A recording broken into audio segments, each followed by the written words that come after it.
Bonjour, je m'appelle Océane, je suis en CAP2 esthétique et aujourd'hui je vais vous parler du maquillage, de la manicure, de l'épilation et du parfum en époque 1950 à 2000 et de leur danger.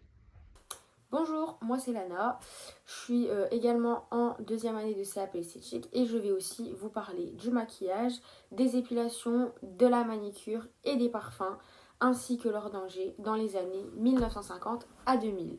Alors tout d'abord nous allons parler de l'époque 1950. Donc en 1950 le maquillage était très mis en valeur par un teint poudré, des sourcils bien dessinés, un trait d'eyeliner très noir et un rouge à lèvres très rouge et des grains de beauté mis en valeur. Ensuite, en épilation, donc l'épilation, on s'épilait soit au rasoir, soit à la crème dépilatoire, ce qui causait beaucoup d'irritation ou de brûlure. Ensuite, à parfum, c'était souvent des parfums fleuris, donc comme le Bagari de Robert Piguet, qui est à la rose, au musc et à la vanille. Ensuite, en manicure, c'est souvent des formes amandes, vernis de rouge ou de rose. Alors moi je vais ensuite vous parler de l'année 1960.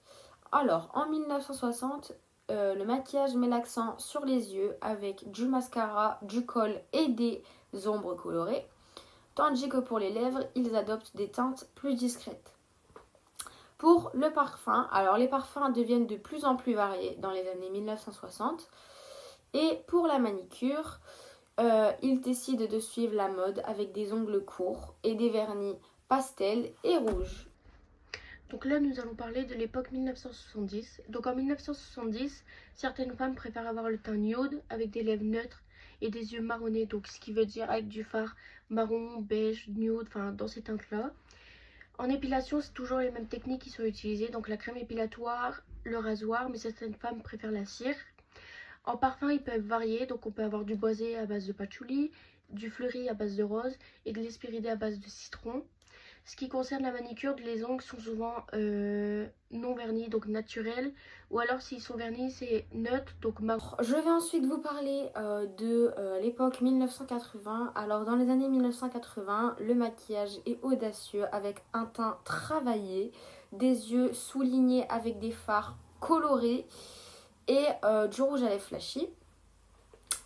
Pour les parfums, donc les parfums sont plus puissants avec des notes intenses et orientales. Côté manucure, les ongles sont longs, vernis de rouge, de rose ou de couleurs colorées. Donc là, nous allons parler de l'époque 1990. En 1990, les femmes préféraient un maquillage avec des tons neutres, un teint neutre et des lèvres marronnées. Ensuite, pour l'épilation, c'est toujours les mêmes techniques, donc tout ce qui est crème dépilatoire et rasoir, sauf que la cire est un peu plus courante, donc les femmes préfèrent cette technique. Niveau parfum, les parfums sont frais et plutôt floral et aquatique. Niveau manicure, les ongles sont courts ou mi-longs, souvent vernis de teinte nude, brune ou translucide, donc tout ce qui est rosé. Pour finir, je vais vous parler des dangers, toujours dans les années 1950 à 2000.